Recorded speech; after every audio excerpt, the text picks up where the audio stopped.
Amigo do Ideal Espírita, bem-vindos a mais uma reflexão espírita do dia. Estamos muito felizes por estarmos juntos novamente para a leitura de mais um capítulo do livro A Bênção da Gratidão, de Richard Simonetti. Hoje com o capítulo 16, Resiliência. Você sabe o que é resiliência, amigo leitor? Se ignora, fique tranquilo, não está sozinho. A língua portuguesa tem perto de 400 mil palavras e geralmente as pessoas usam, quando muito, alguns milhares. Quanto à citada, há duas definições no WAIS. O WAIS é o dicionário. Na física, propriedade que alguns corpos apresentam de retornar à forma original após terem sido submetidos a uma deformação elástica. Vem do inglês resilience, que significa elasticidade. Apertamos uma mola, por exemplo, e ao eliminarmos a pressão, ela retorna à forma original. Esticamos um elástico e ocorre o mesmo. Tão logo o soltemos. Em sentido figurado, capacidade de se recobrar facilmente ou se adaptar à sorte ou às mudanças. Interessa-nos essa segunda acepção. Nas lutas de boxe, há uma expressão que lhe guarda referência: assimilar o golpe. É o lutador que recebe um soco violento e logo se recupera, sem sofrer danos ou com dano mínimo, o que não o impeça de continuar no ringue. O Rocky Balboa, para quem lembra os filmes de Sylvester Stallone, em que ele era um boxeador, tá? Ele faz menção ao filme.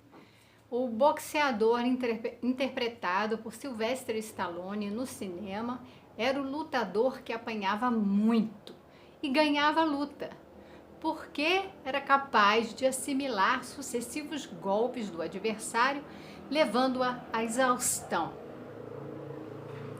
Aqui ele faz uma pausa, nós vamos fazer também para poder retomar esse conceito de resiliência.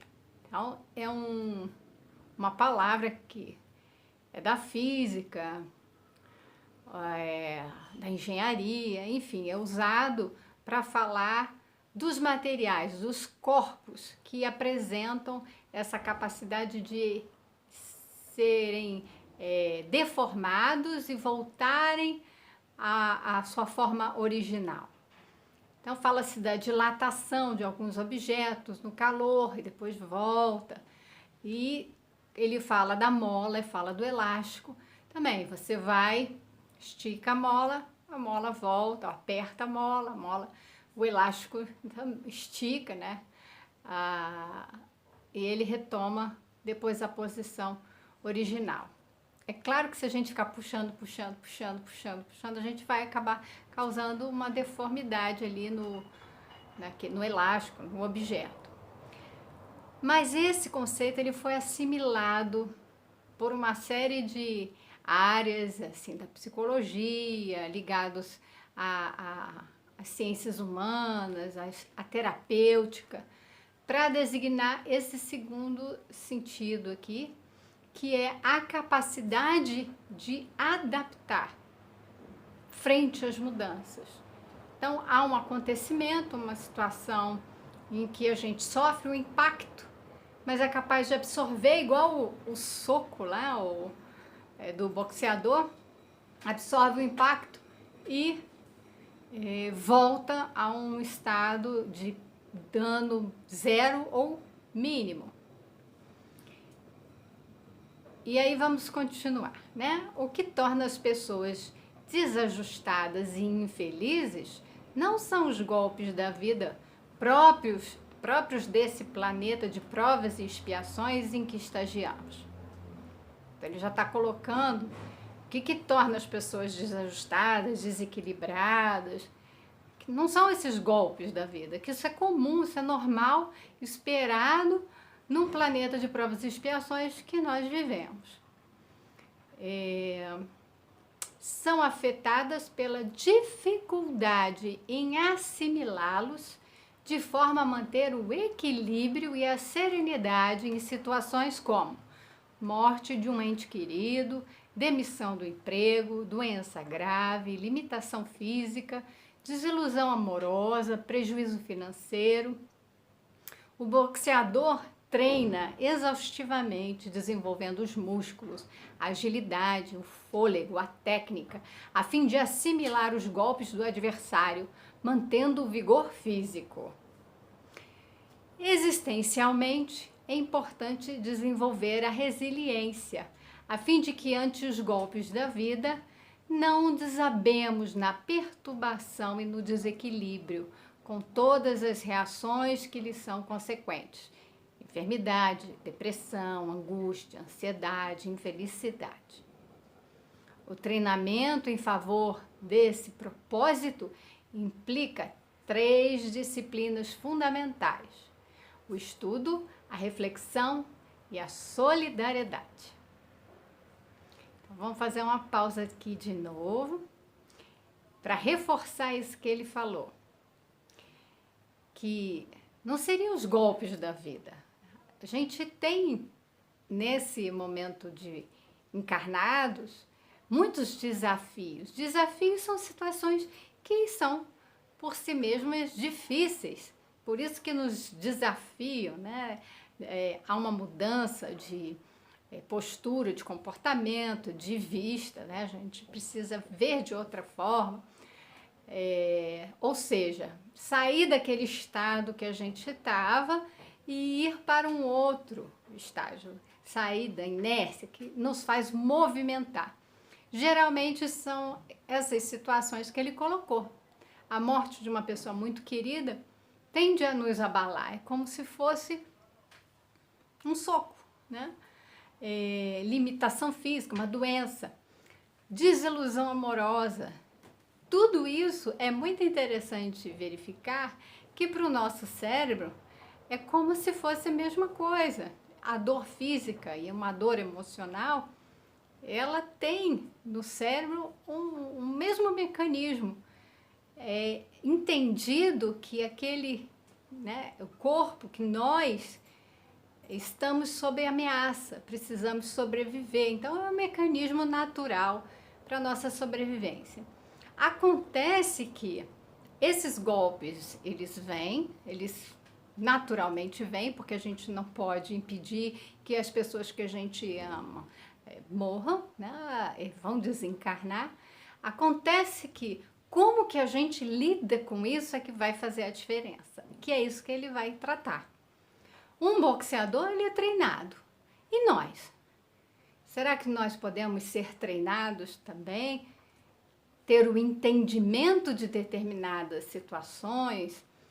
Só o fato da gente saber que vamos desencarnar, mas ali não é o fim da vida, mas simplesmente uma passagem para uma outra dimensão, continuamos vivos e vamos nos reunir, as pessoas queridas, as pessoas que amamos, isso já transforma toda a situação e nos faz aceitar, assimilar esse golpe e elaborar, dar um sentido e nos mantermos em equilíbrio.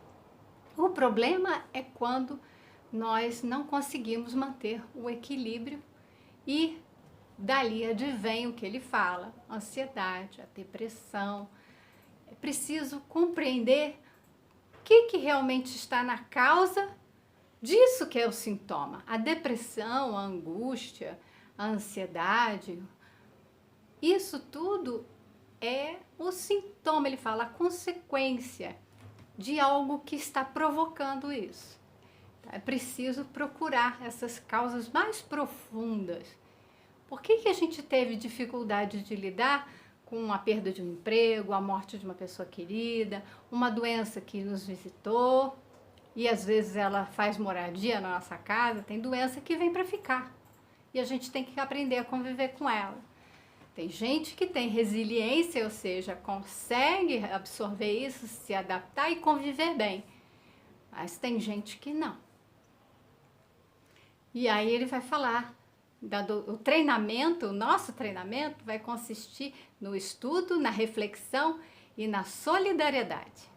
O estudo da doutrina espírita nos oferece uma visão objetiva dos porquês da existência humana, particularmente aqueles que nos afetam, nos deixam perplexos e desajustados.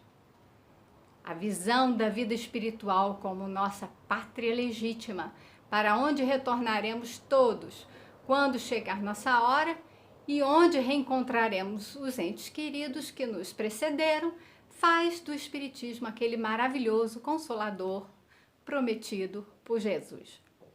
Então, foi exatamente isso que eu falei. Se a doutrina espírita, ela nos traz isso como um ensinamento, como uma verdade, como Jesus ensinou, e ele serve então como consolador, ou seja, ele vai atender as nossas dúvidas, nos dando explicações racionais. Por isso que é a fé raciocinada. Não é simplesmente acreditar que morreu, vai para um céu, vai descansar e está tudo bem, ou vai para o inferno. Uma mãe que tem um filho que ama e esse filho parte antes dela, e se alguém cogita de que aquele filho fez por merecer ir para o inferno eterno, passar o resto da vida no inferno, essa mãe, se fez o bem e tem méritos para ir para o céu, você acha que ela vai querer ir para o céu e ficar distante do filho que está no inferno? Tudo que ela puder fazer para ajudar esse filho, ela vai querer fazer. Então, por que Deus, que é o nosso Pai amoroso, justo e bom, não vai nos dar oportunidades para também chegar um dia nesse céu? Então, por isso que o Espiritismo nos esclarece, ele nos consola. É a fé raciocinada. Então, não basta, porém, esse conhecimento. Não basta só conhecer. Já vi espíritas literalmente desabarem no desequilíbrio em situações dessa natureza. Aqui entra a segunda disciplina no treinamento, a reflexão, para que os princípios espíritas não sejam apenas uma ideia vaga, distante. A gente pega e só estuda, fica aqui no racional, não reflete como nós estamos fazendo. Já falamos sobre isso em outro momento, quando eu falei da leitura. É preciso ler, mas estudar, refletir sobre aquilo que nós estamos lendo. É isso que nós estamos fazendo. Fazendo uma reflexão em cima do que o Simonetti escreveu, inclusive podendo discordar dele. Mas ele traz conhecimentos concordantes com a doutrina espírita. Então a gente vai aproveitando o que ele nos ensina aqui. Então é preciso dessa reflexão para que seja assimilado, que ganhe espaço nas entranhas de nossa alma, ajudando-nos a raciocinar como seres imortais em jornada evolutiva no mundo físico. Um confrade estudioso da doutrina espírita, exercitando a reflexão em torno dos eventos humanos, avaliava a possibilidade de que um filho viesse a antecedê-lo no retorno à espiritualidade, o que acabou acontecendo num acidente. Então, esse amigo dele, conversando, fazendo uma reflexão sobre os acontecimentos da vida, chegou a cogitar, e o que seria se um filho meu desencarnasse antes de mim? E aconteceu. Seu empenho nesse particular permitiu-lhe manter a serenidade, confortando e ajudando outros familiares chocados com o acontecimento. Então, ele foi capaz, por já ter pensado, refletido a respeito disso, ter o conhecimento da doutrina espírita, mas não só saber, ter assimilado isso, incorporado esse conteúdo, esse conhecimento para a vida dele. Então, estava na hora dele o quê? Praticar. Ele passou a consolar os outros familiares que ficaram chocados com o acontecimento. Sem dúvida, o estudo e a reflexão são fundamentais para que tenhamos um pé atrás, considerando que vivemos num planeta onde coisas mais podem acontecer também aos homens de bem, o que não o terão sido em pretéritas existências ou não estariam mourejando aqui. Preciso ver que não é porque somos pessoas consideradas de bem, que é uma pessoa de bem. A gente pode estudar lá o Evangelho segundo o Espiritismo, o homem de bem, para ver que estamos um pouquinho distantes desse homem de bem, mas o que nós chamamos de homem de bem são pessoas que elas não têm a intenção de prejudicar, de fazer o mal, não têm a perversidade mais nelas. Mas nós ainda somos pessoas que praticamos o mal, no entendimento aí de que nós temos os nossos vícios e estamos aqui para aprender, refletir e o terceiro passo que ele vai falar. Então vamos lá. Contemplando a tríade, temos a solidariedade, a capacidade de sentir a dor alheia e trabalhar para aliviá-la, o que implica a disposição de socorrer os sofredores de todos os matizes, elegendo o bem do próximo como inspiração da existência. Cumprindo as 3 disciplinas, estudo, reflexão e solidariedade, conquistaremos abençoada resiliência, sem espaço em nossa mente para perturbações e desajustes quando chegar nosso tempo de purgação. Quando chegar a nossa hora de passar por um momento, uma prova, um momento de dificuldade, de desafio, nós lembrando que nada nos acontece por acaso, que quando acontece alguma coisa, algum desafio, alguma prova, é porque, em tese, nós deveríamos ter estudado, aprendido a lição. Não é assim na escola?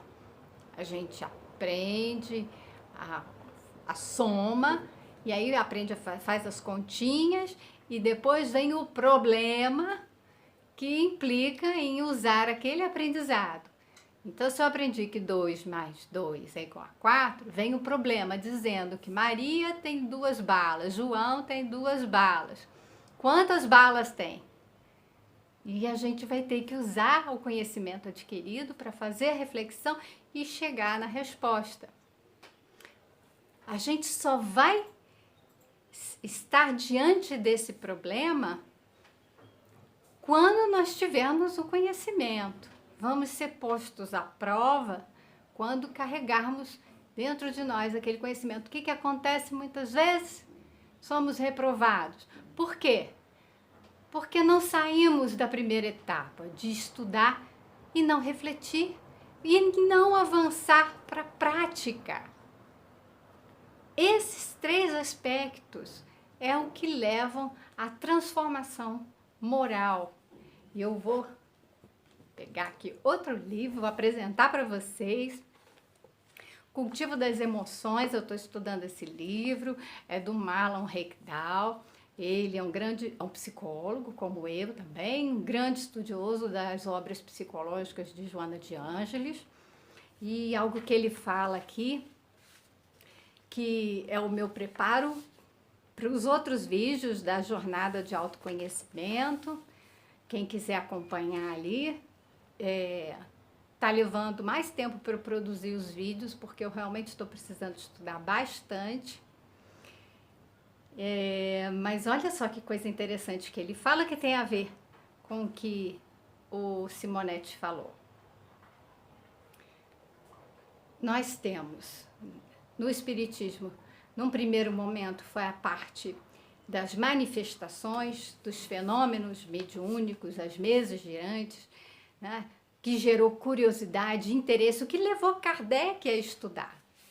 Depois, um segundo momento que foi o estudo, a filosofia, conhecer, encontrar as respostas. Então, a parte de ciência, de observação, da filosofia, que é ali a base da doutrina espírita. Então a gente estuda, tem um momento da gente conhecer que doutrina é essa, o que o espiritismo fala. E a partir do estudo, ir para a prática, a vivência dos conteúdos. O espiritismo, ele não é para formar doutores na sua ciência. A filosofia ensina a pensar, para que esse novo pensamento conduza a uma nova forma de interpretar o mundo e de agir. Então, é para isso que serve a filosofia, para a gente refletir no modo como a gente vai viver a partir dali, a partir daqueles conhecimentos. Então, o conhecimento, ele é fundamental, mas ele não é a finalidade. A finalidade, o objetivo da doutrina espírita é a transformação moral. Então, por isso que ele vai falar que a doutrina espírita, sem obras, lembrando a epístola, segunda epístola de Tiago, o corpo sem alma é morto, a fé sem obras é morta. Ele faz essa analogia dizendo que o espiritismo sem obras é morta, né? É uma doutrina morta, porque o objetivo tem que ser o uso desse conjunto de conhecimentos, né, dessa doutrina, para a nossa reflexão e transformação do modo como a gente pensa e vê o mundo e a si mesmo. Ele vai usar aqui uma situação. Podemos discutir perfeitamente sobre o perdão. E aí levantar teorias, dar orientações, falar do perdão, todo mundo sabe falar, diz que é o esquecimento das ofensas, mas vivenciar o perdão não são todos que conseguem. E essa é a parte da transformação moral. O Espiritismo nos ensina, nos esclarece a necessidade do perdão e o que acontece conosco quando não conseguimos perdoar. A gente viu no Simonetti, quando a gente não tem essa capacidade, essa resiliência, a gente absorve aquele golpe da vida e dali a gente vai desenvolvendo dores, o sofrimento, vai adoecendo. É nesse sentido. O conhecimento, ele serve para que, quando vier o desafio, esse golpe da vida, a gente entenda a necessidade do perdão, o que é o perdão, mas saiba perdoar. O perdão, ele é o conhecimento nessa profundidade, é o conhecimento assimilado que se transforma em sentimento. A transformação moral, ela tem que ser pelo sentimento. Eu preciso sentir o perdão e não compreender o perdão. Compreender o perdão é uma etapa. Sentir o perdão é a transformação moral, é o objetivo final. E por isso que Richard Simonetti, ele vai falar dessa necessidade, dessa resiliência para a nossa transformação. A resiliência, ela é uma capacidade, uma habilidade que nós vamos desenvolver a partir desses entendimentos. Que a gente possa sentir e manifestar tudo que a gente aprendeu com a doutrina espírita. Ela é consoladora, ela é esclarecedora, ela é a fé raciocinada. A fé sem obras é morta. Então não adianta ter uma fé que a gente usa a razão se a gente não aplica na nossa emoção, na nossa transformação e passamos a agir na forma como nós compreendemos que deve ser o nosso agir. Tenhamos um ótimo dia e até o nosso próximo encontro.